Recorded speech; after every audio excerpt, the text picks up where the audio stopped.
Bonjour Jean-Pierre Montanet. Bonjour Mathieu. Le marché du drone ne cesse de se développer et demain, la prolifération de ces engins volants pourrait-elle rendre le ciel moins sûr, Jean-Pierre ? Bien écoutez, à l'horizon 2050, Mathieu, l'Agence européenne de sécurité aérienne, c'est pas n'importe qui, table sur une surpopulation au-dessus de nos têtes en Europe. 7 millions de drones de loisirs, ceux qu'on peut acheter à Noël, et 400 000 à usage professionnel, contre 15 000 seulement aujourd'hui en France, chiffre de la Direction générale de l'aviation civile.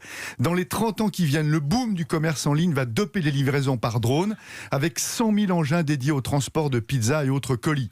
Demain, le drone sera le roi de la surveillance pour l'agriculteur qui souhaite garder un œil sur ses cultures, pour l'industriel qui contrôle la sûreté de son site, ou encore ces municipalités qui s'en servent pour la lutte anti-incendie. Mais tous ces drones perturbent-ils la sécurité aérienne ? Alors, en France, c'est simple, aucune collision avec un avion n'a encore été relevée. Seulement des signalements de sa présence à proximité par des pilotes de ligne. L'Agence européenne de sécurité aérienne, elle a recensé en 2016, et ça augmente chaque année, 1200 incidents impliquant des drones, et parfois, on a frôlé le drame, comme en avril dernier, près d'Heathrow, à Londres. Un appareil de la compagnie Virgin a failli percuter 2 drones au moment d'atterrir. Chez nous, on regrette un seul accident, mais c'était lors d'un festival. Il a fait 2 blessés à Barcarès en juillet dernier, lorsqu'un drone chargé de filmer un concert en panne de batterie est tombé sur la foule. Et quid de la législation demain ? Eh bien, dès juillet prochain, 2020, sera mis en place enfin un code du ciel édicté par l'Union européenne pour réglementer et surtout harmoniser l'usage du drone en Europe.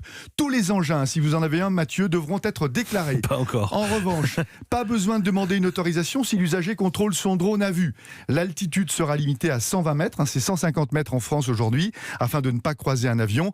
Obligation d'équiper les drones de plus de 900 grammes d'un dispositif électronique pour les identifier à distance, histoire d'éviter qu'un engin sème la pagaille près d'un aéroport.